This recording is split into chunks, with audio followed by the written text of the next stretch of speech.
Badago? Bale, bale. Hasta que ditxen behar dugun, o... Eta zazpi dira, ez? Ba, nik uste dira. Eta bost die, ja. Atzalde ondan hoi, bai. Da, eskerrik asko gerturatu zaten hoi. Atzalde ondan hoi, eskerrik asko gerturatu zaten hoi, eta baitxa online bidez etxetik jarraitzen nahi dienei, eta zela ez bitxorri bergara etortzearen bere jakituria gurekin konpartitzearen, bai.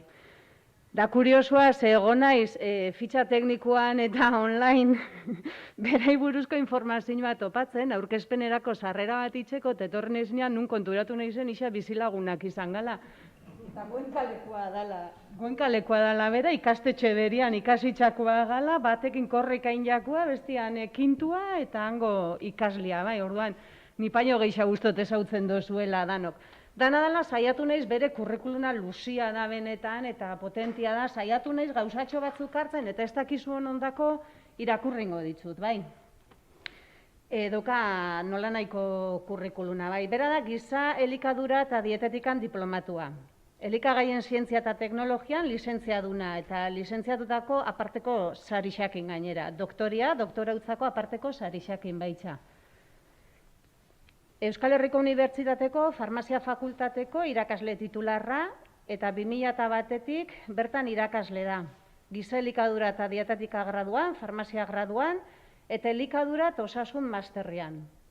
Ikertzaia beba da, eta 28 ikerketetan parte hartutako honetako 5etan, zuzendari ero lanetan ibilitzakoak.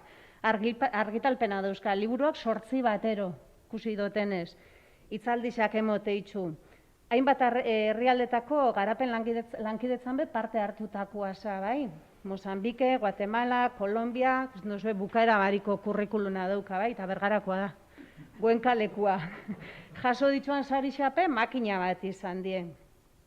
Eta, bueno, gaurko itzaldixan izenburuak ero titularrak dinoana da, elikadura mituak nonai aurkitu daitezke. Batzuk kuriosoak, beste batzuk arriskutsuak.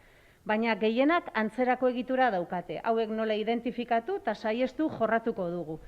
Hau da, hitzaldi honen laburpen moduan jasota daukaguna, bai. Eta besteik barik, nik bitxorri eskerrak emon, ezin damenak jarraitxoz presentzialkita online jakin ZTB-ko webgunean zintzilikatute egongo diela, emango ditugun bai gaurkoa eta gainontzeko hitzaldixak, eta besteik barik ikasita disfrutatzera. Eskerrik asko. Bueno, batokatze zain, nire herri zen hitz egitea, eta onartu beharra daukat, bereziki unkigarria dela, ez? Ez talako pasatu hainbeste, edo behintzat hori da nire sentsazioa, hemengo kaletatik jertzearekin mokua garritzen ibiltzen nintzela, hemendik goen kaletik, ez? Hemengoa naizelako eta ikusi ditut nire lagunak, nire irakaslak izandakoak, kirola bereekin egindakoak, eta hainbestetan kaletan aurkitutako jendea, ez? Eta bereziki unkigarria da, norberaren herrialdean, zientzia esparru baten, zientziari buruz hitz egiten egotea. Eskerrak ematea antolatzaile guztioi, hau antolatzea gaitik, bereziki garrantzitsua da, gainera nire hitzaldia horren inguruan izango da, garrantzitsua da kultura zientifikoa bermatzea, bultzatzea. Gizarte honetan arrisku garrantzitsua dauzkagu, gaur egun geroz eta harriago daukagu, ezta? Eta gehienen erantzuna bai gizarteak, baina zientziak emango digu. Eta oso garrantzitsua da kultura zientifikoa bermatzea, eta garrantzitsua da hemen egiten den lana zentzu hortan bergaran eta laboratorioan. Nire hitzaldia, tituloa dauka, elikadurari buruz egunero entzuten dituzun mitoak eta gezurrak. Adar ondo maneiatzen dudanik hau.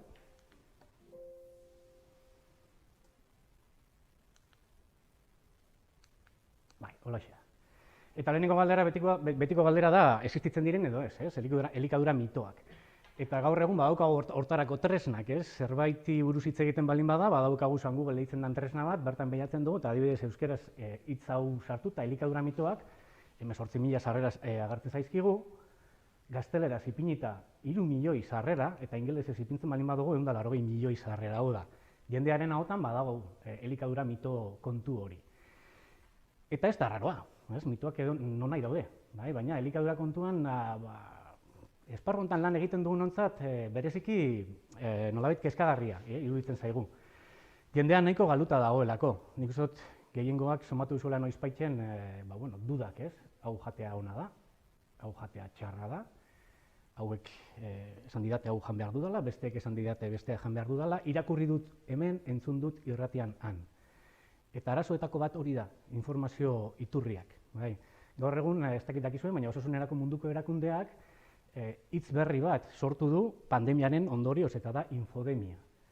Pandemiaren inguruko eta virusaren eta saiesteko egin daitezken gauzen inguruan informazio kaskar asko agertu delako, ez egokia, bai, eta infodemia hitza sortu du. Bagaude infodemia baten, eta zergatik dago garrantzitsua. Hemen aldika ikusiko dituzue, titular batzuko lan ingelesean, eta dira zientzialarion tresnak, eta dira artikuluak zeintzutan, frogatu da, nolabait, kontatu behar dizuedana, ez? Eta zergatik da garrantzitsua informazio egokia izatea elikaduraren inguruan. Zergatik da garrantzitsua mitoak egia diren edo ez, nolabait aztertzea, ez jakitea, aurrera hartzen dizut be, galdetu zidatenean, hainbatetan eskatu didate, irratsaioak egitea honen inguruan, eskola batzuk ematea, eta esan dien, guzti honi aurre egiteko karrera berri bat sortu beharko litzatekeela. Atzera egingo genukela asko, ibili beharko bagina, gauza guztiei, nolabait gauza guztiak egia edo gezurra diren frogatzen, batez ere gezurra diren horietxek. Egunero ateratzen delako, halako gauza berriren bat, ez? Baina, fijatu zaitezte, Europan, ikerketa potente honen ondorioetako bat da, elikadurarekin erlazionaturiko arazo kardiobaskularrak 2,1 milioi pertsona hil zituzten 2016 urtean. Ikerketa honetan, 1990 urtearen eta 2016 urtearen bitartean aztertu zuten Europako pertsona askoren elikadura, eta erlazionatu zuten zituzten gaixotasunekin eta gertatzen ziren heriotzekin. 2,1 milioi pertsona hil ziren gaizki jateagaitik 2016 urtean bakarrik. Heriotz guztien ehuneko 22 eta arazo kardiobaskularrak eragindakoen ehuneko 50, erdia. Hau da, bihotzez jota hiltzen ziren gehienak gaizki jateagaitik hiltzen ziren. Eta ez da, aspaldi gertatutako zerbait, 2016 urtea da. Urtero, 3 milioi pertsona hiltzen dira obesitatea dela eta, gauzeagatik hiltzen direnak baino gehiago. 2016 urtean gehiagizko pisua zuten helduak 1.900 milioi ziren bitartean, obesitatea zutenak 650 milioi ziren, fijatu zaitezte zenbakietan. Eta 2016 urtean 5 urte baino gutxiago umeen artean, 51 milioi gehiagizko pisua zuten, 2016an. 2050an 70 milioi izango direla badakigu. Ia bikoitza. Gaizki jateagatik. Eta dakizu bezala, obesitatearen atzean dago, zerbait jateko, herrialde garatuetan behintzat, zerbait ondo jateko aukera izan da, gaizki jateagaitik. Hori kristoneko kontra izana da. Gure eskutan daukagu, osasuna eta ez dugu kasurik egiten, ez? Eta Osasunerako munduko erakundeak gauza garrantzitsu bat esaten du, zenbakietatik haratago, eta da, aukera osasungarriak egiteko komunitatearen sostengua beharrezkoa dela, hau da, gizartearen sostengua behar dugu. Gure gomendioak betetzen ez baldin badira, gaur gainera oso garbi daukazue zer gertatu daitekeen. Arazo bat larria baldin bada, azkarra baldin bada, pandemiarekin gertatzen da moduan. Elikadurarekin erantzerako zerbait gertatzen da. Komunitate zientifikotik esaten duguna jarraitzen ez baldin bada, emaitzak, arazoak, kasu honetan hamarkadatan somatzen ditugu, baina agertzen dira. Dena den garrantzitsua da hori, zuen beharra daukagu. Gure gomendioak gizarteak gabe ez dute zentzurik, ez? Gaur egun ikusten ari gara, adibidez, hauek nire lagun ikerlariak dira, Iñaki, Maria del Puin ere buruzagia dena, eta Alfredo, ikusi dute, beste elikadura COVID-ean eraginean daukan garrantzia. Eta gaur egun nik uste entzun duzuela, orain dela gutxi albisteetan, D bitamina gabezia eragin handia daukala COVID-aren bazken fenean, hilkortasunean. Ospitalera juten diren pertsonen ehuneko 80ak D vitamina gabezia dauka. Arain urdinean dagoena, eguzkia hartzeagaitik sortzen duguna, esne osoan dagoen vitamina bat. Hau da, ehuneko 80ak gabezia nutrizionala zeukan, erlazio zuzena dauka. Fikatu zaitezte zenbatean garrantzitsua dan, batzutan esaten dizkiguten gauza horietzen aurrean, begietan daukagun benda hori nolabait kentzea. Garrantzitsua da. Badakit ez da erreza, esan dizuet guri ere askotan kostatu egite zaigula, guzti hori, ez? Eta, bueno, ideia da, nire ideia da gaur, halako esaera batzuk aipatzea eta pentsatzeko era bat nolabait zuei proposatzea. Nik uste dut, gehiengoak asko hemen zarete ezagutza nahiko daukasunak ontara heltzeko, eta ideia da kultura kritiko bat, kultura zientifiko kritiko bat nolabait garatzea. Ze gehienetan pitxin bat pentsatuta eta informazio egokia lortuta, mito gehienak nolabait beraien egiazkoa edo gezurrezkoa diren ezagutu daiteke. Jatorria aztertuz, argudioak aztertuz, eta ondorio bat ateraz, egia da edo ez, bai. Halako esaldiak, nik uste behin baino gehiagotan entzun dituzuela, eta gero, eztabaidarako momenturen bat ere edukiko dugu, ez dakit etxekoak galdetzeko aukerari daukaten edo bakarrik ikusteko, bai, ez daukate, bueno. Beste baterako utzi beharko dugu, bai, etxekoen galdera horietxek. Ez dakit entzun duzuen noizbaitzen, koipea dela, zera, potolotzearen erruduna. Gantza daukan hori ez duzuela jan behar. Kontuz grasa horrekin, bai. Koipe gutxi jan behar da argaltzeko, nahi duzu argaldu, koipeak kendu, gantzak kendu, lipidoak, grasak kendu, bai. Zer dago honen artean? Jatorriaren atzean argi dago. Lipidoak energia asko daukate, dira nutriente energetikoenak, bai, energia asko emate dute, eta gainera, badaukagu, nik uste dut, suertez, bintzat, fisiologikoki, gantzeuna deitzen dan, ehun bat, metatzen duena edo gordetzen duena. Hori pentsatuta zegoen, garai batzutan, eskasiako garaietan, aprobetxatzeko ingurunean zegoena eta energia hori gordetzeko. Zer gertatu da? Gaur egun eskasiarik ez dagoela. Eta, zera, gordailu hori hor daukagula. Eta hieri jaten dugun guzti hori, gordailura doiala. Bai. Jatorria, argi dago. Gordetzen da, oso energetikoa da, beraz, hau da, erretzea kostatzen da, gehiago jaten baldin badugu, potolotu egiten gara, eta ez potolotzeko edo argaltzeko gutxiago jan beharko genuke. Baina egia da, gantza ez talak kendu behar, derrigorrezkoa dugu.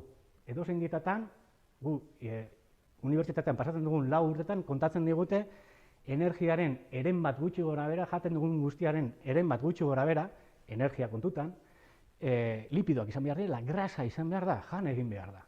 Bai. Hau da, derrigorrezkoa dugu, beharrezkoa dugu gantza.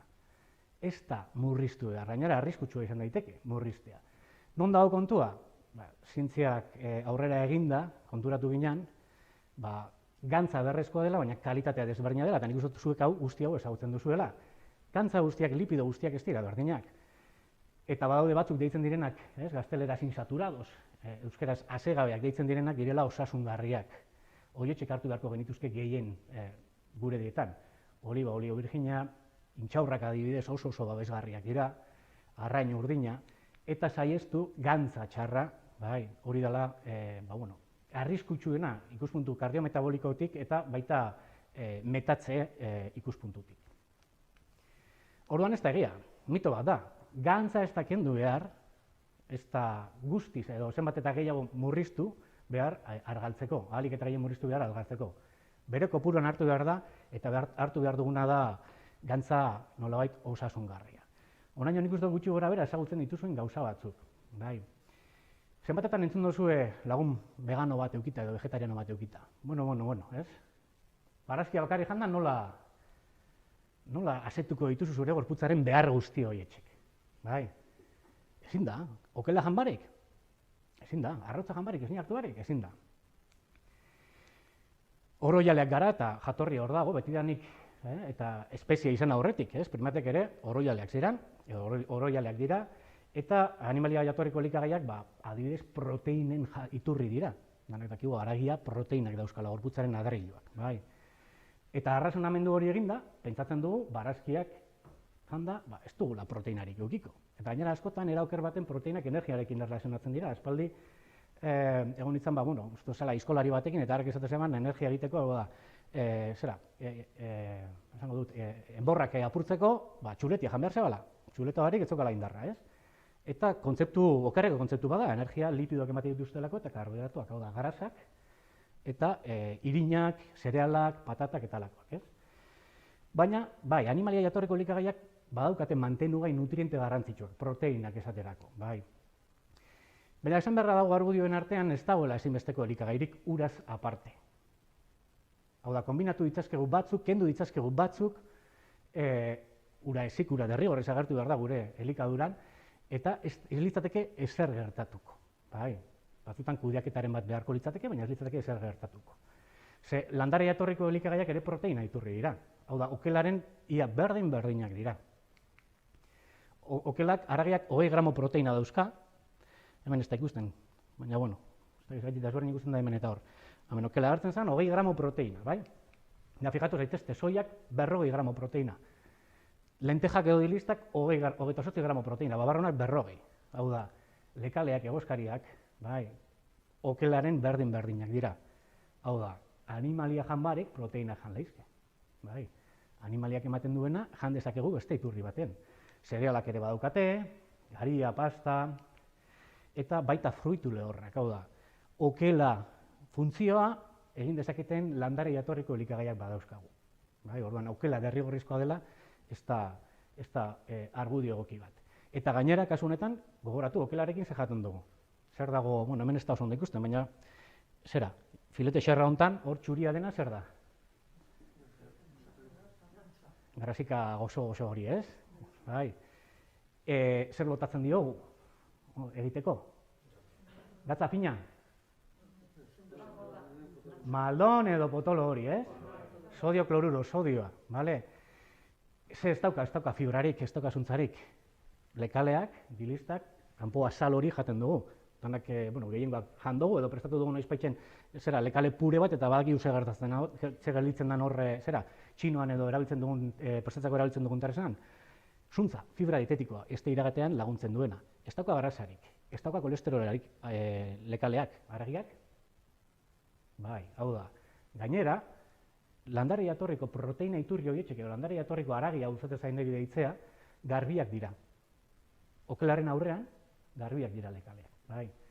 Hau da, lortu daiteke okelak ematen duena era osasungarriago baten adibidez. Fruitu lehorren kasuan gainera, proteinak hartzeaz gain, lehen aipatu ditugu gantza onak hartzen ditugu.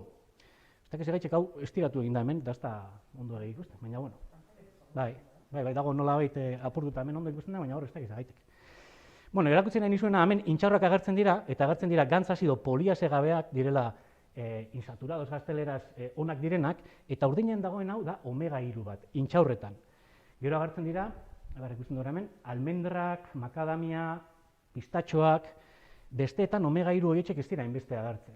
Intxaurretan bai. Intxaurrak gainera, gantza daukate, grasa daukate, eta grasa ona, babesgarria, betzarentzat babesgarria. Berriro ere, okelak ematen duena, baina era askoz ere garbiago baten jan daiteke. Eta hau horrela, kasu honetan, gure nolabait eredu izaten diren dietetika erakundea handietan, kasu honetan Amerikako dietetika erakundeak esaten du landare jatorriko elikagaietan oinarritutako dietak osasungarriak eta nutrizionalki egokiak dira. Gainera, gaixotasun batzuen tratamendurako edo eta prebentziorako osasun abantailak izan ditzakete. Ondo planifikatutako dieta vegetarianoak egokiak dira pertsonen bizitza egoera guztietan. Bai, hau da, jan daiteke bakarrik barazkiak osasuntsu egonda. Badaude zenbait gauzak kudeatzeko, hori egia da. Ze okelak eta animalia jatorriko elikagaiek daukate vitamina bat, deitzen dena B12 vitamina, ez dagoela landare jatorriko elikagaietan. Edo ez da normalean egoten, badaude elikagai batzutan, alga batzuk, ze vitamina hori bakterio batzuk sortzen dute eta alga batzutan agertu daiteke. Baina, 21. mendean gaude, suplementazioarekin vitamina horietxek eman daitezke, arazo gabe, edo aberastutako elikagaiekin, bai, vitamina hori. Izan ere,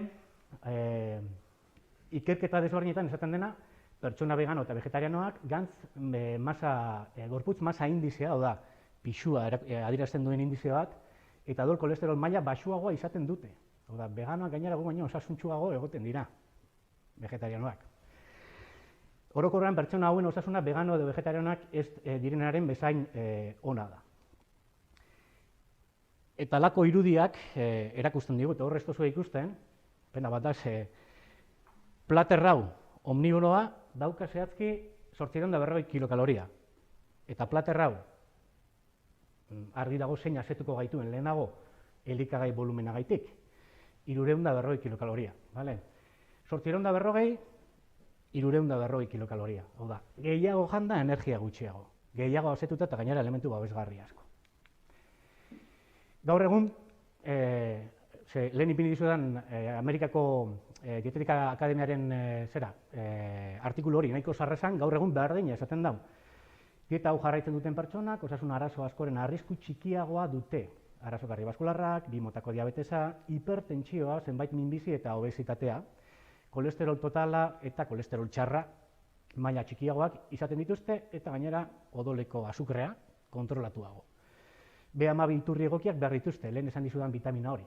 Ez dago lekaletan, ez dago barazkietan, bakarrik dago okelean, baina vitamina hori suplementazio bitartez eman daiteke eta osasuna mantendu. Hau da, jan daiteke, mito bat da, barazkiekin bakarrik ezin gaudela osasuntsu egon.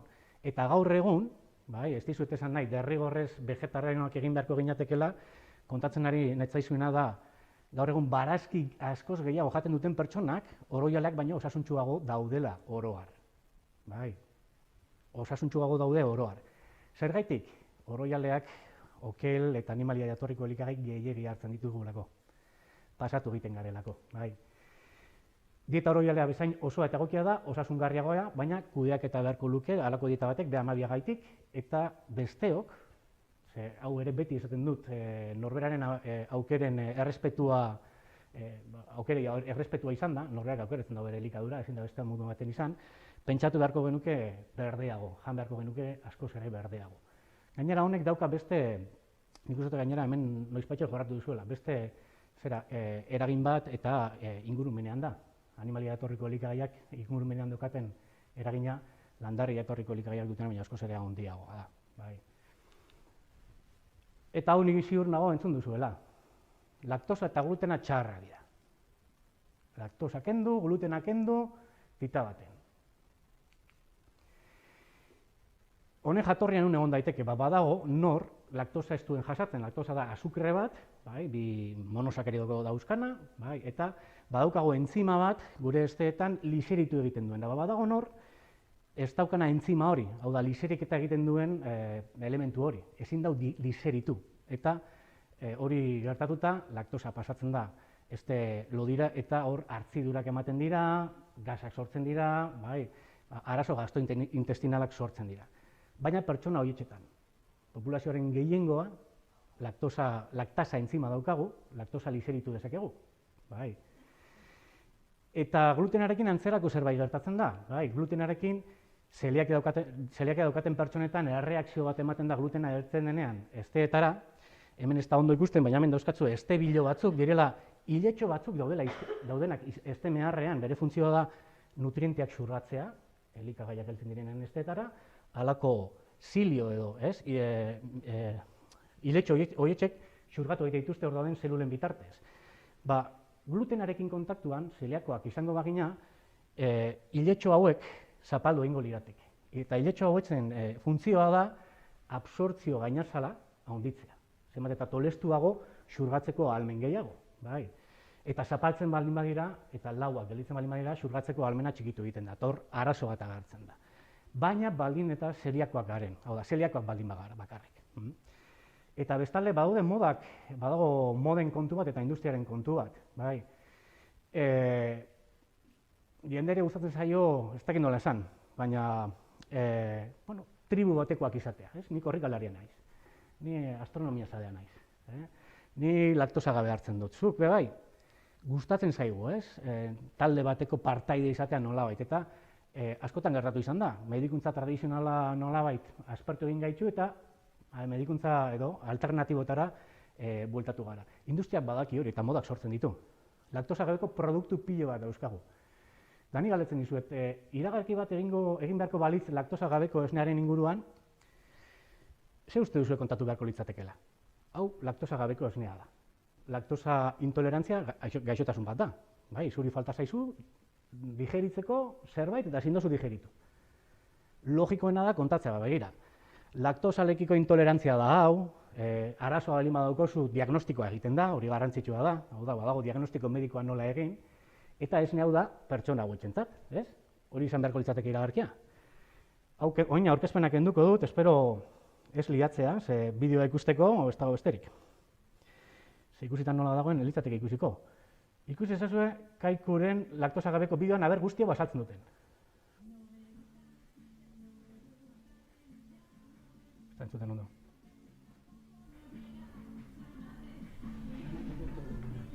Hemendik.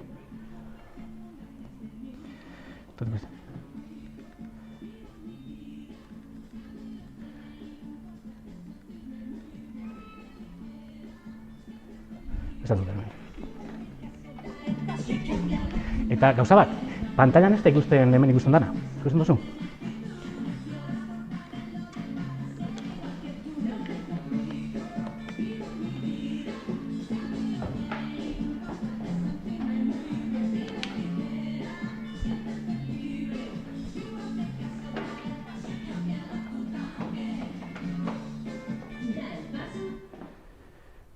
Adorroina berdin ikusten da, entzion.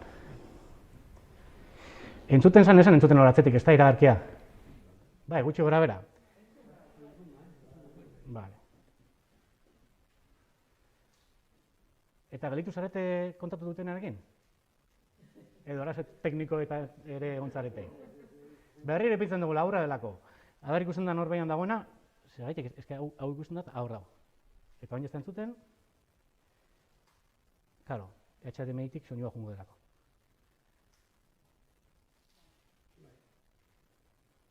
Bueno, hor dago, no me complico, vivo mi vida, ez dizu eta bestuko, oso gaizki abesten dudalako. A mí lo que me importa es sentirme muy bien, vive ligera, siéntete libre, tú hazme caso, da el paso y cambia tú también.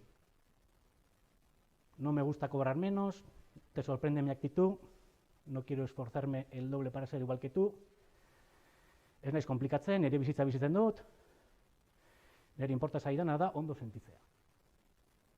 Bizi arin, bizi aske, egin kaso, urratxe eman eta aldatu zu ere.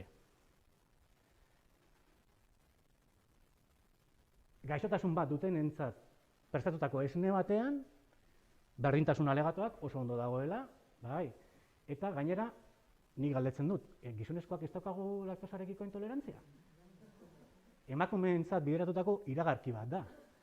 Bai, eta ez dute kontatzen. Industriak manipulatzen gaitu asunto hauetxetan asko. Eta jende askok, esan dutelako, iragarkietan ikusi duelako, oso pozik ikusten direlako, iragarkietako neska hauetxek egiten dute guzti hau. Vale. Lortu dugu moderatzailea bista ikuste hau zan. Bueno, iragarkia ikusi duzu, eta kontu zibil behar da, honekin ze elikagaien ezabapen dieta bat da, kentzen dugu elikagai bat, eta lehen esan dizuet, ez dagoela elikagai derrigorrezkorik ura ezik, baina ezin da edonola egin. Bai. Pentsa, guk 4 urte ematen ditugula unibertsitatean, eta behar ditugula gainera, gero beste urte batzuk, osasun profesio bat delako, eskua hartzeko guzti honi. Nola uste duzu erreza izango dela, norbera bere elikadura erabakitzea ala nola? Operazioak egiten ditugu, kirurgia operazioak etxean libururen batekin? Zertarako gaude unibertsitatean 4 urte eta gero kanpoan, ez? Eskoletan irakasle edono sartuko balitz, beste estrategia berriekin eta gutxieneko bat pasatu gabe, edo frogatu gabe, kontu zibili behar da honekin, bai. Benetan zeliakia daukaten pertsonak biztanlegoaren 1% dira, baina glutena kentzen dutenak askoz gehiago, bada espada. Eta laktosarekiko intolerantzia bakarrik 20% gehiago dira hori bai, baina 70%, 80% ez daukate. Eta oso garrantzitsua da jakitea daukagun edo ez, zeliakia asunto serio bat da eta badauka beste gaixotasun gurutzatu batzuk eta diagnostikoa nahiko erreza da. Orduan, susuma balin badaukagu laktosa guri gaizki egiten digula, hori oso erreza da, hau da, nik ez dut esango norbaiti ez diola esnea gaizki egiten, baina froga egitera jun eta ezken du hori jakin gabe. Edo glutenak entzen duzunean hobeto balin bazaude, froga egin, ez? Populazioen gehiagoak ez duelako arazorik. Eta entzungo duzu, jende asko, kentzen du laktosa eta ondo sentitzen da, edo glutenak kentzen dut eta ondo sentitzen naiz. Glutena duten produktuak zer dira, gari irinarekin egindakoak, gehienak, bai? Pentsa, hor, okindegi baten dagoen, gehiengoak kentzen baldin badugu glutena daukalako guztia, normala dela ondo sentitzea, bai? Ogi txuria jaten dugulako gehienok, glutena daukan produktu asko, opilak direlako, eta normala da igual harinago sentitzea, baina agian ez zeliakoak garelako. Eta gainera, badaude ikerketa interesgarri batzuk, gluten gabeko dietak dauzkaten nutriente gabezien inguruak, eta batzuk gainera gure ikerketa taldean egindakoak, hau Euskal Herriko Unibertsitatean Gasteizen egindako ikerketa da, frogatu dutenak, gluten gabeko produktuak erosten dituzten jendeak, nutriente batzuen gabezia daukatela, ze glutena kentzeko produktu horietatik errefinatu egin behar dira. Eta kentzen diete zuntza, kentzen diete D vitamina eta adibidez azido folikoa. Orduan, zeliakoa zara, bai. zoritxarrez tokatzen zaizu gehiago ordaintzea eta gabezia horietzen arriskua izatea, baina zeliakoa ez balin bazara, zergaitik, ez? Zergaitik. Laktosa inguruan ikerketa asko egin dira, bai, laktosa nolabait, laktosa digestioarekin arazoak dituzten pertsonetan, kasu honetan ez dira intoleranteak, bale? Esaten dutenak laktosa gaizki etortzen zaiela, arazoak dauzkatela laktosarekin, ikusita ez direla intoleranteak. Eta, bueno, batzuei, lehenengo ikerketa honetan adibidez ematen zitzaien esne edari bat laktosarekin eta beste laktosa gabea, eta bi taldeetan arazoak berdinak ziren. Bai placeboan edo bai laktosa zeukanean, orduan nahiko argi dago hor. Eta kasu honetan, hidrogeno froga egiterakoan laktosarekiko intolerantzia zutenak eta ez zutenak sintoma berdinak adierazten zituzten, hau da, benetako intolerantea eta gezurrezko intoleranteak biak zituzten sintomak. Gaur egun literatura zientifikoan nolabaiteko predisposizio psikologiko bati buruz hitz egiten da laktosarekiko. Zein da ideia? Norberaren gustuak eta norberak egin nahi duen elikadurarekin errespetatu, baina adituei galdetzen badiguzue froga egin. Ziurtatu intoleranteak zareten edo ez. Orduan mito bat da, ez dira kaltegarriak, baina zeliako edo intoleranteak baldin gara, froga egingo dugu eta diagnostikoa eskatu. Mukiak, ez duzu entzun, esnea mukiak eragite dituela eta asmarekin erlazio daukala? Noiz baitzen? Bueno, non egon daiteke honen jatorria, ni bestako eta oso garri, nola erlazionatzen duen norbaitek mukiak esnearekin. Agian dentsitatea edo biskositatea edo, ez? Esnearen biskositatea mukiekin, baina bueno. Nor jaio da hemen 1958 baino geroago? Hemen, 1958 baino geroago jaio zaretenak, mesedez, altzatu eskua. 1958 baino geroago, 58. Baino geroago hori da. Zue jaio baino lehenago ja mediku bat hau aztertu zuen. 1958an agertu zen artikulu hau. Das Milkmaid mucus, esneak mukiak egiten alditu. Eta izan zen mediku bat, zegoena bizkatxoak kokoteraino entzutea jendea, estatu batuetan, hau mukia dauzkadala, eta ez dakiz ere eta egin zuen, bale, venga. 600 paziente hartuko ditut, neurtuko dut zenbat esne hartzen duten, eta gainera neurtuko dut, noiz dauzkaten mukiak, nun dauzkaten, eta ze kopurutan. Eta 3 talde egin zituen, ipini zituen nola da. Esne gutxi hartzen zutenak, esne kopuru ertain bat hartzen zutenak, eta esne asko hartzen zutenak. Eta justu 3 taldeetan muki episodioak berdinak ziren, antzerako tokietan eta antzerako kopuruarekin. Hau da, berak esaten zuen, esnea ez dela dietatik edonola kentzeko produktu bat, eta ez dagoela oso argi erlaziorik duen horrekin. Eta ikerketa hori, nahiko zarro da, baina ipintzen dizkizuet beste batzu 2005, 2010, 2012, eta galderak oso argiak dira. Esneak mukien produkzioa areagotzen aldu, adibidez artikuluaren izena. Niri pizkatxo bat, hau amorro ematen dize, kaletik datorren olan zurrumurru bat argitzeko zientzia makinaria martxan jarri behar da, eta kontuan izan behar dugu gauza garrantzitsua, erronka garrantzitsua dauzkagula, halako esamezak baiestatzea baino, eta guztietan berdin esaten da, mukiak eta asma esne hartzearekin erlazionatzen duen evidentzia oso limitatua da. Badaude kasuren batzuk, eta dira alergiak, esnearen proteinarekiko alergia balin badugu, bai agertu daitezke arnasketa arazoak, baina alergikoak bagara. Ez esneak mukiak sortzen dituelako, baizik eta gu alergikoak garelako. Ez dago esnea edatea mukiarekin erlazionatzen duen evidentziarik, eta esnea ez da asma duten umeen elikaduran debekatu behar. Beraz hau ere mito bat da, ez ditu mukiak egiten. Arazoa balin baditugu, alergiak edo aldelakoak, diagnostikoa berriro. Esne gaingabetua osoa, baino osasungarriagoa da. Grasa gabeko esnea, desnatada, hobeagoa. Entzun dozu, ez? Gu, oraindik, eta gainera hori da gonbendio ofiziala, 2 urteetatik gora, umeetan, gaingabetuak gomendatzen ditugu. Erdi edo gaingabetuak. Baina zientziak ze dio horren inguruan, badakigu esneak gantza daukala, eta gainera gantza hori asea dela, saturada, txarra deitzen den hori, Baina hemen gertatu da, txerriarekin gertatu zen antzerako zerbait, eta arrain urdinarekin gertatu zen antzerako zerbait. Ziur nago hemen, zuetariko bat baino gehiago, entzun duzuela noizbaitzen, orain dela urte asko, arrain urdina, txarra zala, grasa asko zeukalako. Txarria, txarra zala, grasa asko zeukalako. Bai, lipido asko zituelako. Baina zientziaren eta nutrizioaren zientziaren paradigma hor aldatu egin da. Badakigulako, gantza, naiz eta azea izan, matrizean, hau da, elikagai osoan, ez daukala zertan eragin kaltegarri bat izan. Kasu honetan, esnearen gantz gehiena, 75% da, saturatua, azea, txarra, komila artean, bai.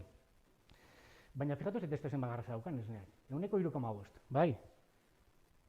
3,5, 1 mililitrotan 3,5 mililitro, katilu bat dira 200 mililitro, hor 7 mililitro gantza, bai.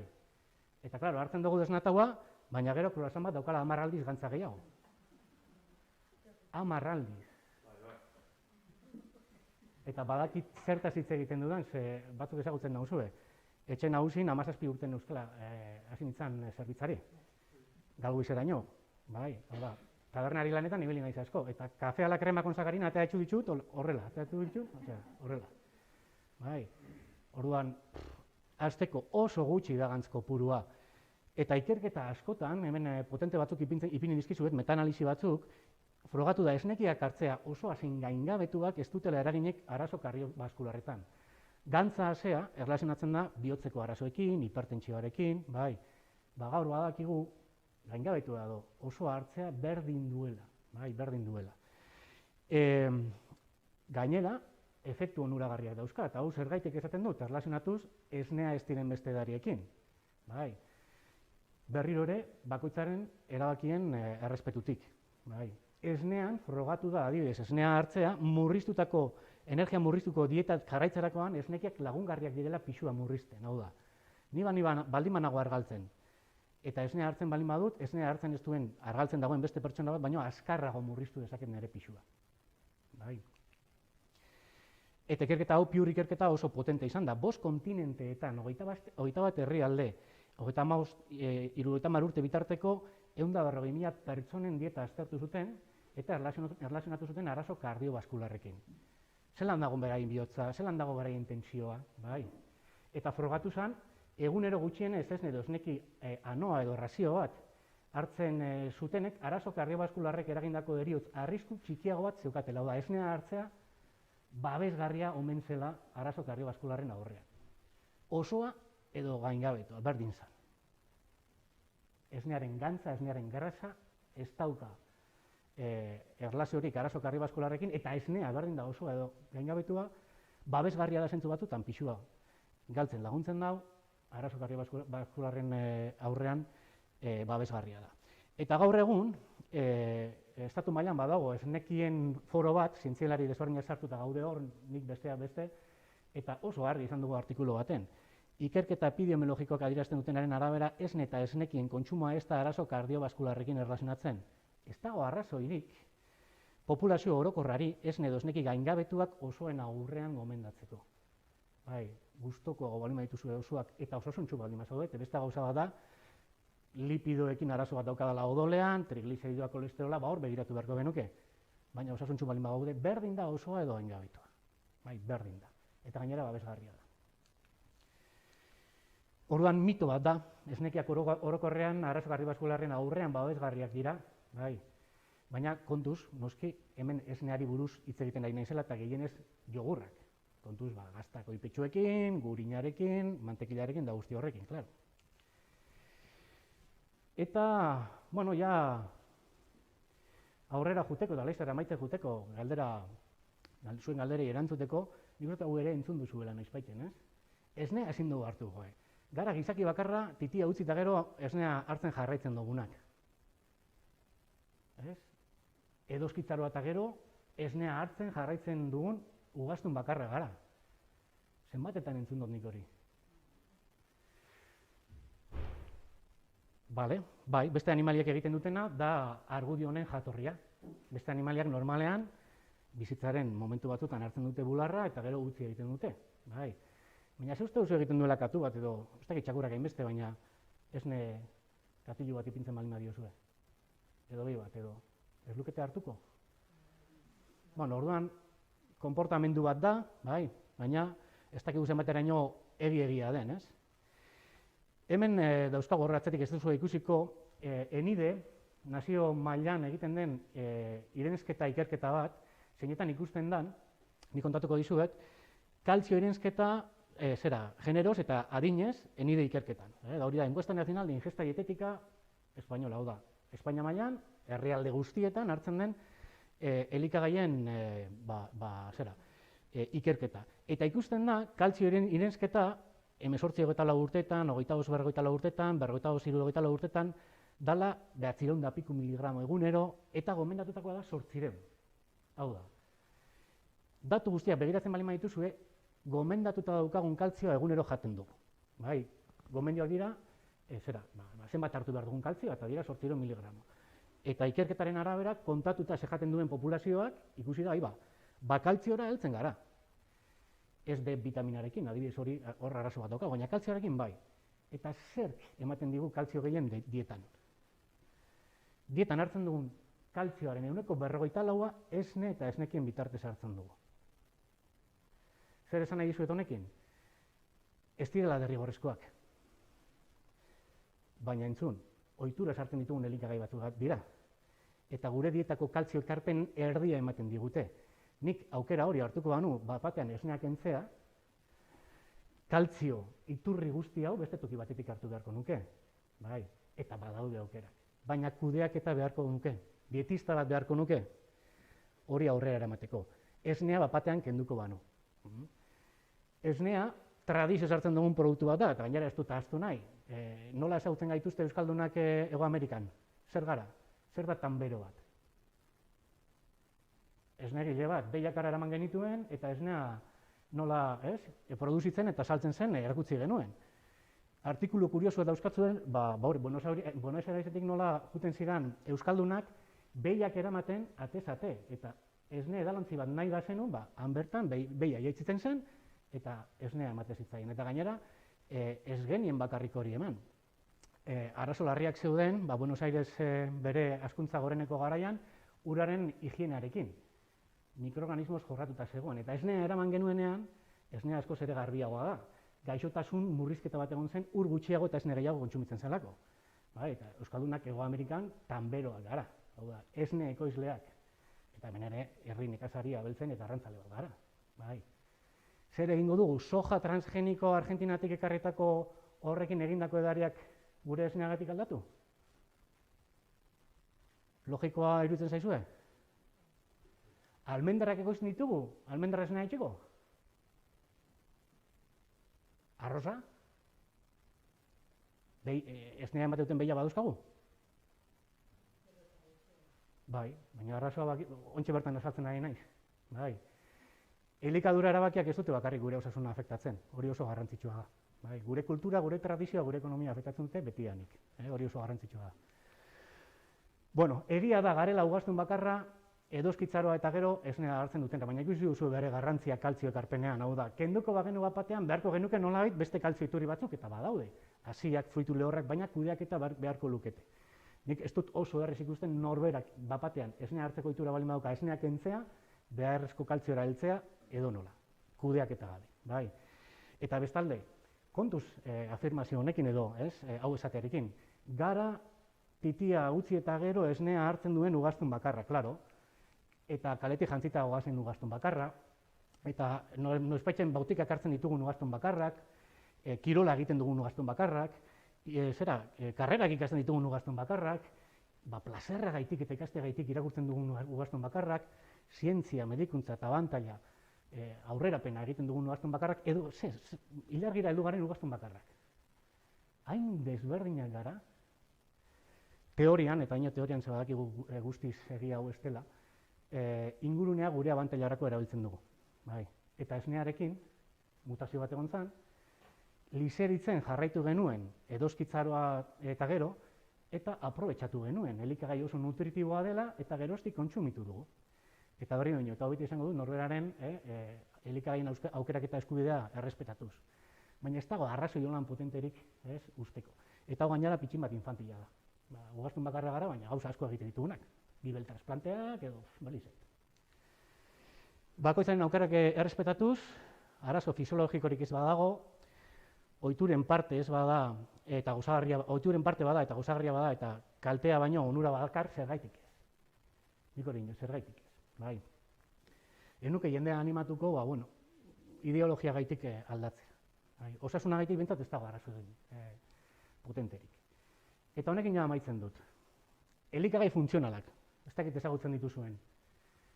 Kolesterola jaisten duten poteak, tentsioa jaisten duten poteak, sistema immunea areagotzen duten, funtzionamendua areagotzen duten poteak, ze uste duzu, funtzionatzen dutela edo ez?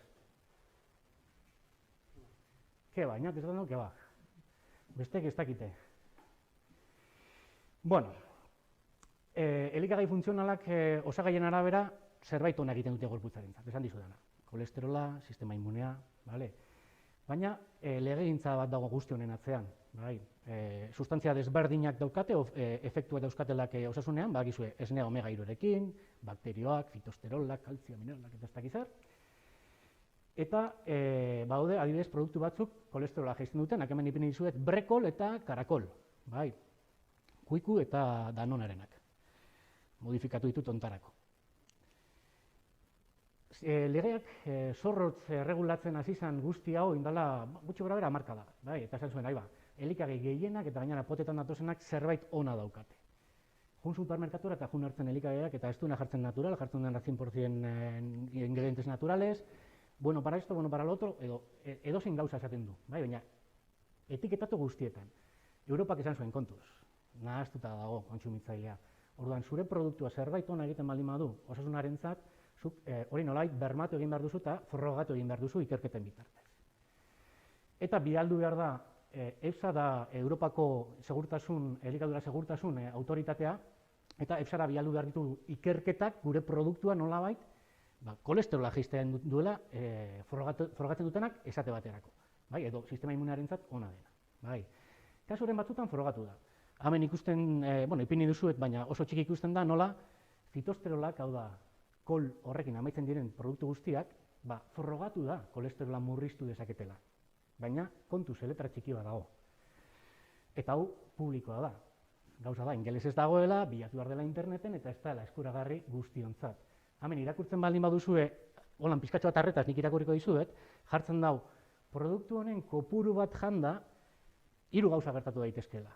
Edo kolesterola normal mantendu daitekeela, edo kolesterola normal mantentzen laguntzen dutela produktu hauek, edo kolesterola 10%ean murrizten dutela, segun zenbat sustantzio onuragarri daramaten, edo 12%ean murriztu dezaketela. Hau da, kolesterola jaisten duten produktuen artean dauzkagu batzuk normal mantentzen laguntzen dutenak, hau da, efektu gutxi, beste batzuk 10%ean murrizten dutenak, eta beste batzuk 12%ean. Giri gai bat da. Giri gai bat. Guretzat danak antzerakoak dira, ez kolesterola jaisteko. Eta gainera, esanguratsuak dira klinikoki, hau da, nik kolesterola baldin badaukat 300 miligramo dezilitroan. 10%ean murrizten badit, kolesterola zenbatean gelditzen zait. Oso gutxi. Hau da, oso gutxi, murrizketa oso txikia da. Klinikoki ez da esanguratsua. Baina merkatuan dago, eta honen interesa zein da, fijatu zaitezte, gainera hau ja ez da aurkitzen interneten, begiratuta eta aztertuta enpresen marketing txostenak ikusten da zelan ateratzen diren urtez urte gantza, energia, azukrearekin, gegarekin, lizireketekin, pisuarekin, arazo kardiobaskularrekin erlazionaturiko esaldiak ipintzen dituzten elikagaiak. Urtez urtez esponentzialki gora, COVID-aren kurbaren antzera. Zerbait ona egiten duen elikagaiak eta nik horri ipini behar dut. Kasu askotan ezin izan da frogatu gainera, fitosterolekin frogatu zen, baina esaten dizuedan bezala murrizketa da oso txikia. Oin kontuz, badago, batzutan funtzionatu izan du, hau da, batzutan erabiltzen dugu dietistok, baina kudeaketa batekin. Eta beste kasu batzutan, zer gertatzen da, danok ezagutzen duzue, sistema immunea babesten duen jogurt famatu hori. Bai. Zeukan bakterio batzuk eta ikerketa potente batzuk egin zituzten, ikerketak dira zuek eta nire guztion pilo bat, baina pilo bat, ez dakizu ezen bat, publikoak. Kasu batzutan hemen, pribatuak ere. Eta zuten lortu frogatzea, beraien lactobacillus casei immunitas hori sistema immunarentzat zerbait egiten zuenik. EFSAk esan ziren, ez, ikerketa hauek gaizki egin daude. Eta hau ez dago onartuta, non-authorized agertzen da hor, ez dago onartuta. Ezin duzu esan sistema immunearentzat ona dela Lactobacillus casei immune hori. Zer egiten dute enpresak? Begiratzen dute zer dagoen frogatuta Europaren arabera sistema immunea nolabait hobetzen duela, ikusten dute B6 vitamina sistema immunearentzat ona dela eta D vitamina sistema immunearentzat ona dela, eta zer egiten dute botea aldatu gabe B6 eta D vitamina ipintzen diot eta jarraitu dezaket esaten sistema immunearentzat ona dela. Baina ez bakterioengatik. Ipini diodalako platano bat baino gutxiago duen B6 vitamina eta sardina laurden bat duen D vitamina baino gutxiago. Bai, hau da, engainu bat da. Engainu bat da. Arrazoia zein da? Elikagai funtzionalen salmentan estatu mailan bakarrik hemen milioi eurotan. Hazkuntza 1995-etik 2010. Gaur egun hau aurkitzea oso zaila da. Ez dutelako publiko ipintzen. Bai, dirutza bat dago atzean. Kasu honetan Danonek marka hori ez du galdu nahi. Bai. Ikerketak zer diote, zientzialariek beraien idazkietan elikagai funtzionalek konpontzen dituzten osasun arazoak dieta egoki batekin konpondu daitezke. Ez tozu jogur bategaitxik 3 aldiz gehiago ordaindu behar. Kasu berezietan eta adituen gomendiopean, erabiltzea komeni da batzuk, adibidez kolesterola jaisten duten horrek, nik dietarekin ezin badizut ajustatu nahi duan mailara, igual erabili dezakete 10% hori jaisteko. Bai, baina zuen kabuz, ez da komenigarria. Kasu oso berezitan, dieta egoki batekin ez dira beharrezkoak, eta elikagaien industrian dirua egiteko bai funtzionatzen dute. Bai, hori da. Hor bai. Labur bilduz, eta nik hemen, esaldi batzuk ipini ditut, baina esan dizudan bezala, hau, eta ulertzeko eta gainera argudia botatzeko eta nolabait argumentatzeko, karrera oso bat egin beharko litzateke, ze dauden, honen inguruko mitoak dira amaitu ezinak. Egunero ateratzen da berri bat, dietak bezala. Kritikoak izan behar zarete, bai, informazio egokia lortu, adituetatik, edo iturri, fidagarrietatik, eta hor, ni gomendatuko nizuek ez esango dira, dietista bat ezagutzen dut, unibertsitatean hezkuntza jaso duena. Gaur egun badakizu daudela, esango dizuek, homeopatia, unibertsitateak, baina ez dira ofizialak, ez daude homologatuak. Dietetika kontuak emate duten beste unibertsitate batzuk, Txumari Alfaro bazituen bere tituluak. Bai. Baina unibertsitatea historiagaitik eta horatzen dauzkan profesionalagaitik ez da, berdina. Bai. Gainera kolegiatuak daude, dietistak beraien kolegioa daukate. Informazioa bilatu, eztabaidatu eta erabaki. Hori da, espiritu kritikoak ezartzen duen prozedura logikoa. Eta baita, honekin esan nahi dudana da, berriro ere, norberak dauka bere eskubidea elikagaiak aukeratzeko niri aditu bezala galdetzen badin badidazuen, nik erantzuna emango dizuet, ze hortarako jaso dute hezkuntza. Bai, baina, bakoitzak bere erabakiak hartu ditu bizitza hontan, ez? Gurasoak noizbaitzen esan digute bai alakoak, ez? Oina, hemendik aurrera zuk, bai? Eta gozatu. Aukera daukagu gozatzeko, ze ez dut ahaztu nahi ere, aipatu dute sarreran lankidetza lanetan gaudela, bizi gaitezke 100 urte dauzkagun elikadura aukerekin. Ez da ulergarria zergaitik aukeratzen dugun gaixotzeko edo gaixotzen gaituzten aukerak. Ez da ulergarria, Txikitan bezaten ziguten, jan ezazu hori, ze beste toki baten dagoen pertsona batek ez luke utziko edo ez dauka. Eta egia, gozo ziltzen dira, Hego Amerikan edo Afrikan 5 urtetara heldu baino lehenago milioika eta milioika ume. Eta gure burua hitzen dugu, gaizki jaten, ondo jateko aukera eukita hau da. Nolabaiteko etikarekin ere zerikusi bat daukala. Eta hartu behar dugula nolabait seriotasunez, baina gozatzen be bai. Eta hau da kontatu nahi nizuena. Eskerrik asko, entzuta gaitek, eta galderarik balen badukazue, hortarako nago hemen, utzi da zue gura hartzen.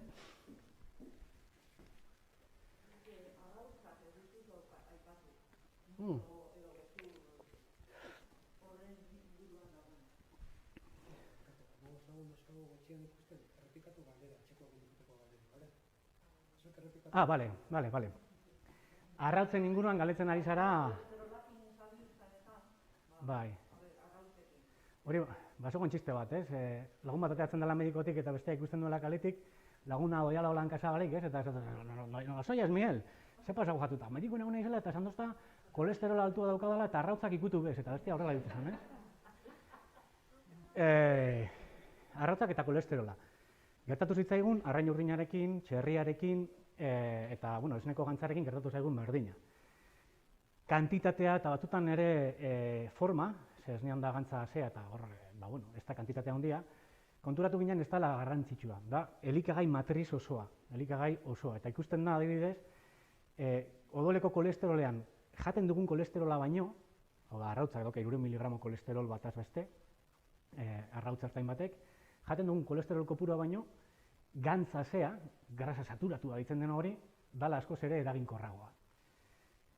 Hobetu ulertzeko. Jaten dugun arrautz bakoitzarekiko odoleko kolesterola, hau Amerikako Bihotze Fundazioaren datuak dira, arrautz bat janda, 300 miligramo kolesterol, hau da, teorian kolesterol pilo bat daukan produktu bat, gure kolesterolemia, odoleko kolesterola, igoko zen 2 miligramo dezilitro. Hau da, 180 dakozola kolesterol, arrautz bakoitzeko 182. 2 miligramo, hau da, inpaktua da oso txikia. Baina jaten bali ditugu pizzak, hamburguesak, manteikila, gurina, gibelak kolesterola sortzen dago, eta hor bai dago arazo bat. Orduan, arrautzan ikusi da hori, bere kolesterolak ez daukala eraginen. Gainera, nutrientetan oso aberatsa den produktu bat da, oso liserigarria. B12 vitamina, burdina, kalzioa, proteina honena, dietako proteina honena. Eta gainera, hemen ez dut ipindi, baina alderatu arrautz dozena baten presioa eta arrain baten edo arraiaren presioa. Elikagai oso nutritiboa, oso merkea. Orduan, paradigma ere aldatu da. Hemen ez gara bustitzen, gure gizarte zientifikoak ez dakiz egaitik ez diren bustitzen, baina Estatu Batuetan edo Erresuma Batuan bai esaten dute. Gure dieta osasuntsua izango balitz, egunero arrautz bat jatea daukagula, arazo gabe. Ze jende asko galetzen zenbat da topea. Ez dago topea, baina niretzat hori arazo bat da, ni dietista naiz, ni jendeara esan behar diot, hainbeste. Dieta osasungarri bat balin badaramazu, ez dago toperik arrautzerako eta bat egunean janda ez dago arazorik. Baina gakoa hori da, dieta osasungarria badaramazu. Ez dela makala erronka. Galdera gehiago.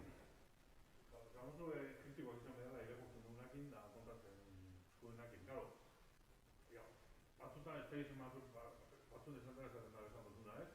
Haren urdina txarra da, urte batzutara, ona da, txarra da, batzutan horren bueltaka, zuten da, albiste horren harira zuten baga, guretako askotan nekezale bere iztia atzian zei ikerketa da hon, eta zeinek esan da ben, eta duriakin beti giltzeza. Bai. A ber, zientzia esparrua ez da, hau da, gizakiok egiten dugun zerbait da, eta beti egon daitezke, hanka sartzere mat eta lakoak. Baina orokorrean, iturri fidagarriak, unibertsitateak, ikerlariak, normalean zuzen egoten dira. Arazo egoten da bitartekarietan, ez? Hau da, informazioa, adibidez, blogetan sartzen duen jendean, hor badaude tresna batzuk, ez? Gutxi gorabehera hori kudeatzeko. Dago, onkode deitzen den kode bat, adibidez, blogak irakurtzerako orduan, zientzia esparruko blogak, zigilu hori balin badaramate, daukate atzean berme bat. Begiratu da idazten duena, hezkuntza daukala, esaten duenean ikerketa hontan ikusi dela, ikerketa zitatzen duela, hau da, zorrotz jarraitzen duela, eguneratzen duela, bere datuak ipintzen dituela kontakturako, ze batzuk esate dute, nik hau idatzi dut, fulanito betal, eta ez dago nerekin hitz egiterik, ez?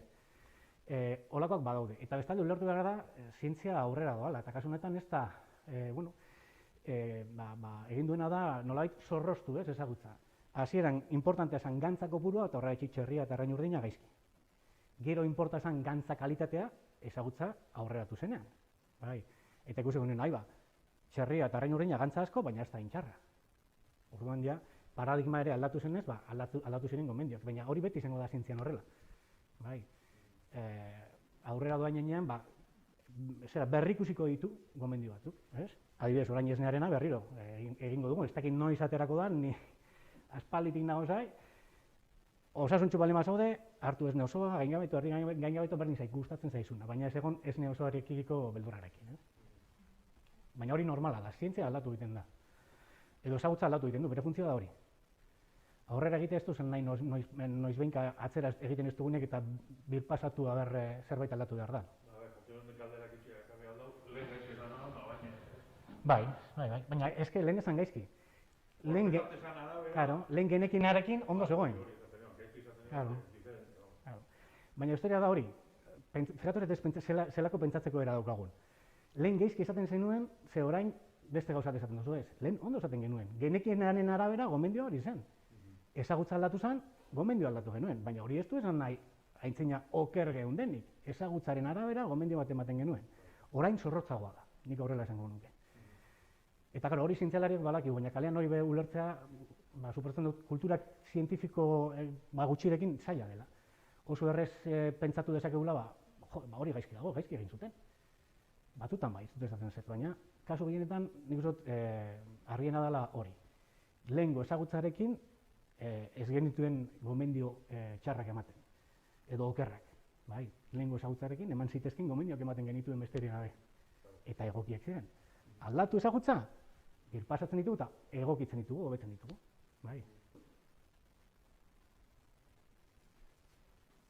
Horre bai, itxor nik uste dut, diferentzia hongo dala baita, zela lortzen den, bai esne, bai barazki, esaten dino, produzion masiba itxen bada, edo produzion txiki bat itxen bada, horre diferentzia hongo da, ezta?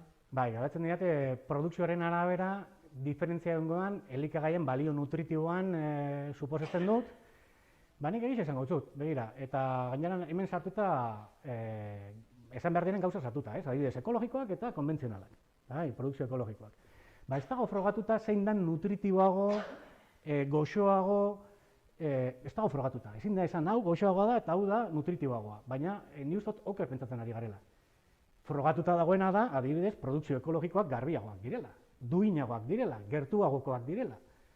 Ez aldira arrazoi nahiko produktu horietxek erosteko. Zergaitxik nutritiboagoak, nutrizio arazoak dauzkagu? 50%ko obesitate tasekin? Ez ditugu behar elikagai nutritiboagoak. Okiel gutxiago jan, animaliatoriko elikagai gutxiago jan, bertakoa erosi, eta garbiagoa eta duinagoa erosi. Eta adibidez, halako produktuak, nik argi daukat horrelakoak direla. Kenduta distribuzio kate handietako ekologikoak, kasuren batzutan badauzkatela beraien, tratuak bertakoekin, baina askotan ekarta dizkizute Txileko ekologikoak hegazkina ez daukala zentzurik. Baina ekoizle ekologiko gehienak, ekoizle txikiak dira eta bertakoak dira. Niretzat, arrazoi nahikoa. Ez du bilatuko zaporetsuagoak direnik edo osasuntsuagoak direnik, badaukatela hor zerbait, tradizionaletan azkenean, sustantzia batzuk botatzen zaizkie.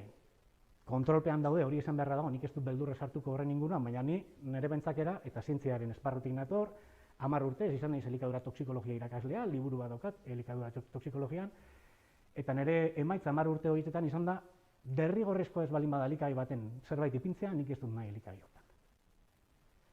Errendimenduagatik balin bada, zu pentsatuko zu, ekoizle bezala, baina nik kontsumitzaile bezala ez dut nahi elikagai hortan. Eta kritikoak izan beharko ginateke horrekin, nik uste dut. Ez beldurtiak, ez pentsatu, ez konspiranoikoak, pozoitzen gaude hainbeste gauza jaten. Baina argi eukizan nahi dugun eta zer ez, gauzak erosten ditugunean. Nik bertokoa garbia eta duina, bai. Naiz eta nutritiboki berdina izan. Ekoizpen eratan, kasu batzutan badaude desorientasunak, baina dira batez ere zentzoralak, ez dakit. Dano Jusarete adibidez Mercadonako, ez dakit Jusarete, baina Mercadonako haragia ez dakit jando zuen. Hobe.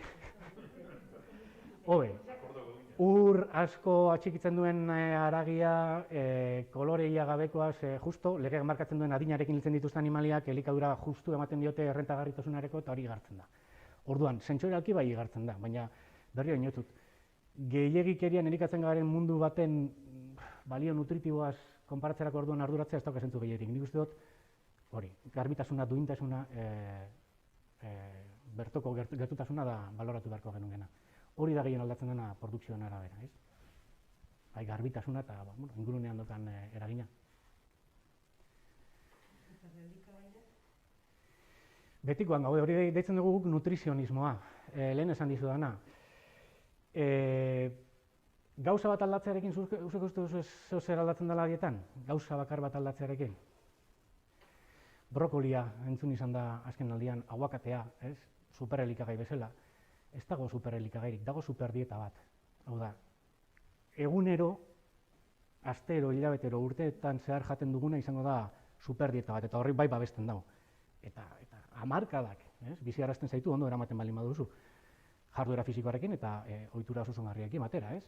Baina elikagai baten ipintzea esperantzak edo elikagai bat demonizatzea, hau da esatea, hori da supertxarra, ez. Ni be inoiz ez dut esango hori zen da jan. Azukrea pozoia da, azukrea adiktiboa da, hori gezurra da. Gure Mozambikeko familiatan azukre kilo bat da bizia astean. Zuek, guk jaten dugu gaizki azukrea, arazoa gara gu. Ezin dugu harria beste toki batera bota. Bai. Baina ohitura hori daukagu. Guk erantzunkizunik ez, baina azukrea pozoia. Baina ze goxoa dagoen, Alakoak asko egite. Orduan, ni super elikagaiekin, gainera, konturatzen balen bazate, gainera, industriaren jokoan sartzen gara bai. Beraie interesatzen zaie, funtzionalak bezala, guk elikagai zehatz baten, ipintzea, ez? Arreta. Eta ordaintzea. Zelako aguakateak erosten ditugu hemen. Aguakate on bat aurkitzeko, Ego Ameriketan ikusten baldin batuzu aguakateak zelakoak diren, ze zapore daukaten, ona, hondakinak ekartzen dituzte, txikienak eta kaskarrenak. Eta ordaintza ditugu, modan daudelako, superrelikagaiak direlako. Hortuko zenbat eta gehien hobe, listo, berdin zaitzar. Bueno, hortuan behi asko baldin baduzkagu, larritan, berdea dena matizatuko dut. Beste gauza bat, guk etxean bintzat esaten du, lentejak eta jaten direnean, esnekirik ezin dela hartu ondoren. Ez da bela, prokideak ez dituela... Lentejenak edo esnearena? Ez esnianak ez dituela gero, esnianak ez dikizan. A ber, lentejatan badaukagu zuntz pilo bat, fibra dietetiko pilo bat, bai. Eta fibra dietetikoan daude sustantzia batzuk kaltzioaren absortzioa oztopatzen dutenak. Eta orduan, igual kaltzio hori etzen nuke xurgatuko hainbeste lentejak eta ondoren jan da gero. Baina elikagai askorekin gertatzen da, anemia bat baldin badaukazu adibidez, jaten baldin baduzu burdinen aberatsak diren elikagaiak eta gero kafea, burdin hori ez duzu aprobetxatzen. Edo burdina jaten baldin baduzu eta ardo beltzarekin hartu, gutxiago ere. Okel gorria, ardo beltza. Gutxiago aprobetxatzen duzu. Arazo bat naiz da, anemikoa baldin bazara eta burdina igotzeko dieta bat ipini baldin badizut bestela ez. Orduan, badaude arrazoi biokimikoak, baina berriro dinot, kaltzio gabezia ikusi duzu datuetan. Behar beste jaten dugu esneki esker, orduan, enintzateke arduratuko, horretxe gaitxik. Bai. Neri beti entzun izan dugu, lentejak eta badabela elikaia bai batzuk burdin asko dukena, bai. Baina niri ez dakitala da edo, niri behin esan zoazten, bai burdin asko dukela kantidadia, baina gure gorputzak ez dituela asimilatzen behar bezala. Benetan, janbiako dukena dela okela gordixa asko. Bueno, a ber, bai, bi burdin mota daude. Dago burdin bat deitzen dena hemo, eta deitzen da hemo odoleko zeluletan dagoelako edo giharreko zeluletan, hemoglobina eta mioglobina dira oxigenoa garraiatzen duten molekulak, bai odolean, hemoglobina, hau da, globulu gorrietan hor agertzen den molekula bat da, eta giharrean mioglobina. Hemo burdina dago hor erdian dago burdina oxigenoa lotzeko. Burdin hori askoz gehiago xurgatzen da adibidez dilistetako burdina baino. Dago hemo burdina, giharra odola eta ez dena hemo, hau da, animaliak ez diren beste elikagaietan dagoen burdina. Hau da, dilistak badaukate burdina, baina aprobetxamendua txikiagoa da. Oin, lortu daiteke behar dugun burdina animalia jatorriko elikagaiak janbari, baina kudeaketa beharko zenuke. Bai, kudeaketa beharko zenuke. Egiza da C vitaminarekin kontsumidu ezten Bai. C vitaminarekin burdina kontsumituta, askoz gehiago xurgatzen dugu C vitamina gabe. Orduan, burdinan aberatsak diren elikagaiak hartzerakoan, adibidez, lekaleak ipiniko ditugu lehenago, ze bestela okela beti iragazle ateratzen da, animalia jatorriko elikagaiak edo okela, gero jan daiteke frutaren bat postererako, edo entxaladan tomate bat, bai, C vitamina eta gehiago xurgatuko dugu. Baina hori, anemia baldin badaukagu interesgarria. Bai. Bestela burdin gabezia ez daukagu gehienetan. Kirolariak akaso, bai, horietxetan bai. Bai, galerekin, bai. Dilistetan haragi pixkatxo bat ipinita, burdina gehiago xurgatzen da, adibidez, lekaleetan, animali jatorriko proteinak laguntzen duelako.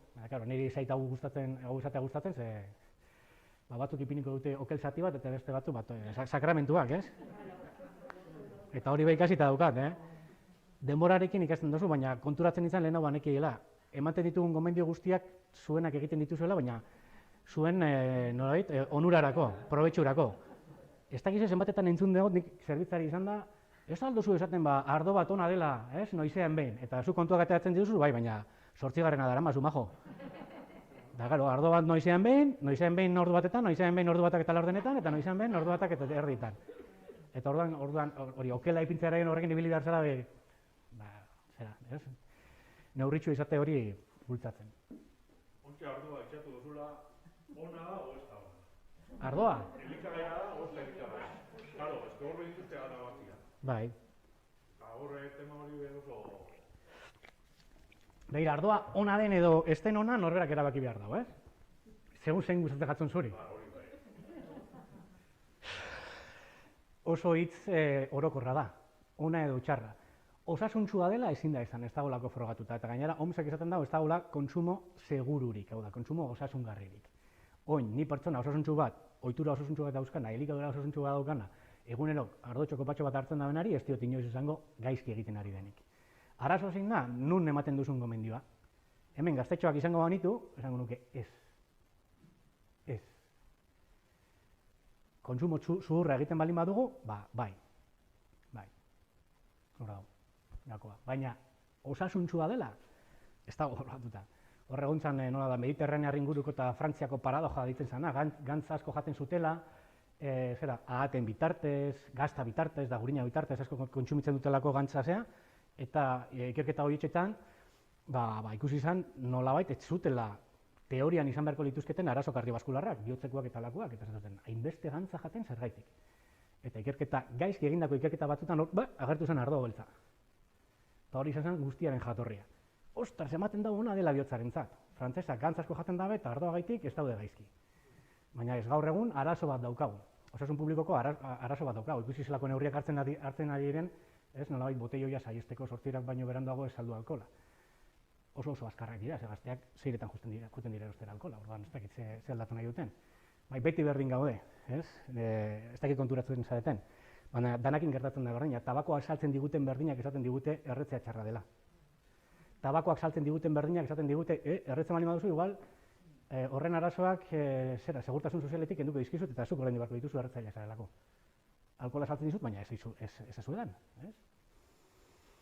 Nutrizio ikuspuntutik, alkohola ezin da gomendatu.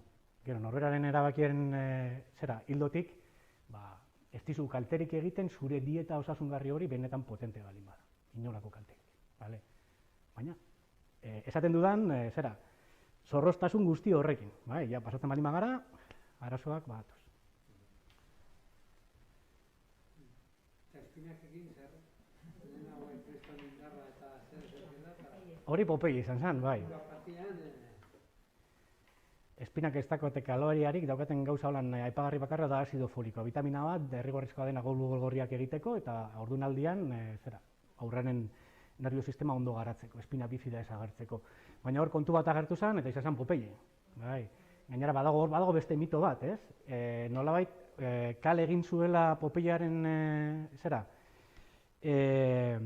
gidoilaria, espinakak aukeratzerakoan. Batzuk diote burdinagaitik aukeratu zituela, eta nolabait, espinaken taulan burdin edukia gaizki zegoela idatzita, eta hori mito bat da. Benetan gidoilariak aukeratu zuen betakaroteno edukiagaitik dela vitamina bat, vitamina, betakaroteno. Eta hori egia da, asko dauka, azido foliko eta betakaroteno asko dauka, eta berarentzat, faman zegoen orduan vitamina hori, eta horregatik aukeratu zituen espinakak. Baina elikagai oso osasungarri bat da, badauzka bere arazotxoak hor nitratoak direla, da hosto berde bat, eta hosto berdeek lurreko konposatu batzuk metatzen dituzte direla nitratoak, eta kasuren batzutan, umeetan, ume gazteetan, arazoak eman ditzakete metamoglobinemia ditzen den arazo bat, hau da, odola ez dela ondo oxigenatzen. Baina guretzat, arazo gutxi. Berdea da, berdea den guztia, barrura. Ona. Galdera bat, eta egunkarian behartu da, dela eta, jendea tensioa eman du. D vitamina hain falta dago? Falta handiegia ez dago, baina dago gabezia subkliniko bat. Ez dugulako jaten behar beste arrain urdin, eta segurazki atzean egon litezke agian, esneki gaingabetuen kontsumoa, D vitamina da vitamina lipidiko bat, gantza orduan. esnearen gantzan dago, gantzak kentzen baldin badiogu, D vitamina kentzen diogu, bai. Eta arrain urdin gutxi jaten dugu, eguzki gutxi hartu, eta daukagu, gure beharrak hauek baldin badira, hau jango beharko bagenu, jaten dugu hau. Ez da igartzen, hau da, subklinikoa da, ez daukagu gaixotasunik. Noiz arte, benetako estres bat etortzen zaigunen arte, eta orduan ikusten dugu gabezia horrek eragin daukalago da. Gure sistema immunea nolabait limitean mantentzen zuela. Bai, gaixotasun askorekin hori gertatzen da. Normalean beti gaude gaixo, sintomatologia agertu arte, klinika agertu arte. Beti gaude, giltzurren arazoekin, eta derrepente klinika agertzen da. Baina arazo subklinikoekin egon zai, igual 3 urte. Hortan oinarritzen dago, hortan datza elikadura osasungarriaren garrantzia. Bai, arazo horiek askoz beranduago hartzen dira. Eta D vitamina sistema immunearekin daukan erlazioa gainera azken urteetako kontu bat da, ez genekin hain garrantzitsua zenik. Eta gaur, halako adibideekin bere garrantzia indartzen ari da asko. Orduan, arrain urdina bitan astean, bitan astean, bai.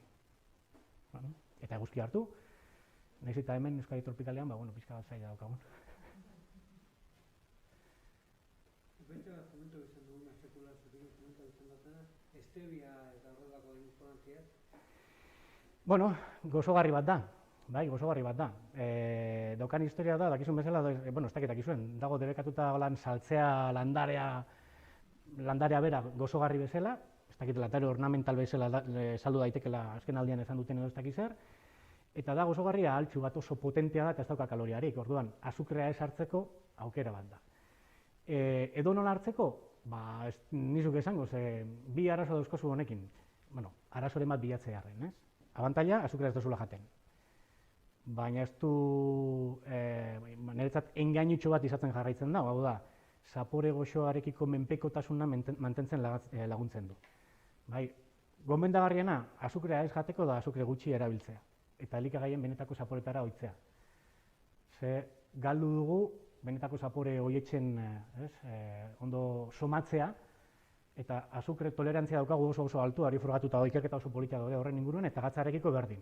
Hau da, ez gara jasankorrak azukre gabeko produktuak hartzerakoan eta gatz gabekoak. Baina ohitu zaitezke. Betzat adibidez, kafe bat azukre gabe, kafe beltz bat azukre gabe da munduko gauzarik onena. Eta bere garaian, sobre eta erdi. Baina ohitzen zarenean da, are gehiago, azukre pixkat agertzen denean da, orduan, zapore hori, ez tozu nolabait gainetik entzen, zapore goxoa. Zer gertatuko da stevia ez dagoenean? Kafea steviarekin hartzen baldin baduzu, stevia ez dagoenean, ze botako diozu? Ezerrez edo azukrea? Ze uste duzu, gertatuko litzatekeela? Zapore goxoa gustatzen zaizu? Ez baldin badago stevia, azukrea, bai. Eta hortek ikusi da dosi altutan tentsioa jaitsi dezakeela, edo alako zerbait, baina, ez daka bestelako zapore goxoa mantentzen laguntzen duena. Hortik, galdetzea nahi zenuen zerbait? Zetonak eta kirolariak. Zetona esogeno horrek eta zetona horrek hirugarren energia deposito bezala zera, mito bat edo... Gorputz zetonikoa buruz ari zara. Gorputz zetonikoa, gure gorputzen sortzen diren energia iturri alternatibo bat. Ez da mito bat, baina segun zerri buruz hitz egiten ari zaren, hau da. Zetonak sortzen dira gorputzean, karbohidratoak ez dauzkagunean. Hau da, karbohidratoak, eta kirolariei buruz ari baldin bazara, karbohidrato gordailuak dira limitatuak, oso azkar erretzen dira, eta erretzen ditugunean, gorputzak gantzetatik eratzen hasten da, azukrearen ordezko batzuk, azukrea beharrezkoa dugu, eta horrek gorputz zetonikoak, eta bai, energia eman dezakete. Kasu batzutan bai da interesgarria kirolarien errendimendua onditzeko. Energia iturri bezala. Eta hori da, adibidez, ayuno intermitentearekin entrenoak egitearen arrazoietako bat. Grasa erabiltzeko, beto erabiltzeko sistema bezala. Baina da, ulertzeko gorputzaren C-plana energia lortzerakoa. Lehenengo, gantza. Gero karbohidratoak, energia behar dugunean oso azkarra. Eta hori ez balin badago, daukagu plan C bat, gorputza ez galitzeko energia gabe, direla gorputz zetonikoak. Baina, errendimendu altuko kirolarietan eta ez guztietan nolabaiteko esperimentu bezala erabiltzen da. Eliteko kirolean, badakizu, kirolari honentzat aguna da, bestearentzat beste aguna da, eta bai, entzun izan dut, halako glukosa gabeko eta azukre gabeko entrenoak egite dituztela, ayunoan, hau da, barahoi, sistema horrek indartzeko. Pentsatuz kirolean edo zin energia iturri ona izango dela. Eta gero, zetona esogenoak ideiak berreskuratzeko lehenago, kirolari maila hartzeko hori... Begira, ezin dizut esan gizurra danik edo ondo dagoenik, ze gainera kirol munduan, nik elikadura kirola ematen dut 3. mailan. Bai. Oso zaila da askotan ezagutzea bakoitzak, esango dute, talde bakoitzeko dietistak erabiltzen dituzten alternatibak.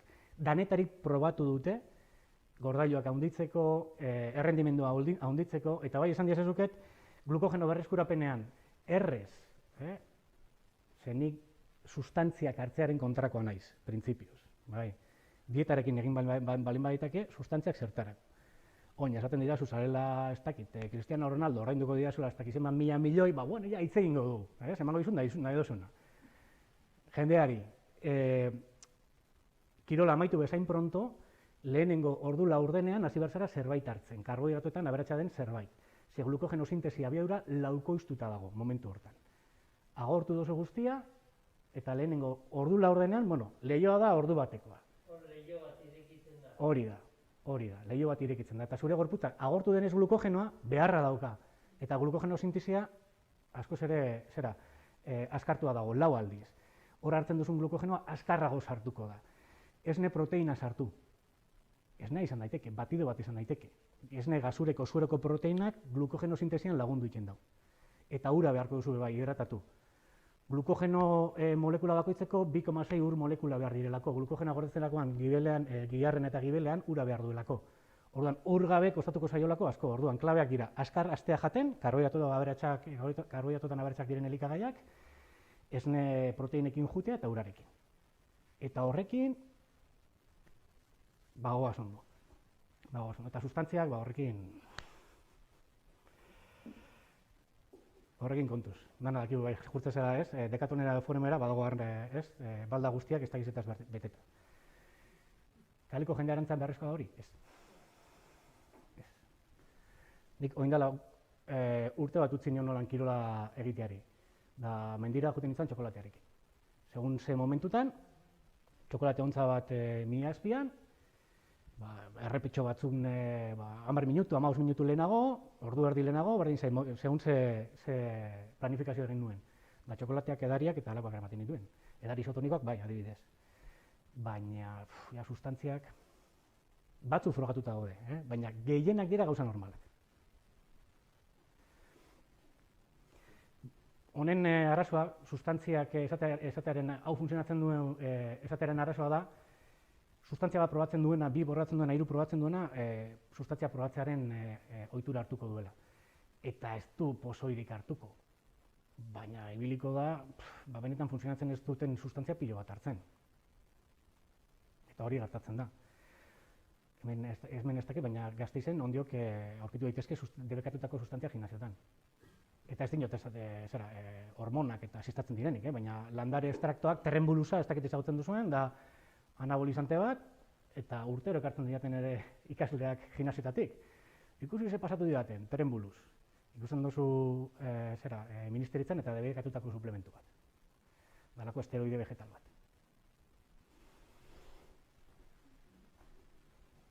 Bueno, eskerrik asko etortzea gaitik eta etxan zaudetenoi eskerrik asko jarraitzea gaitik.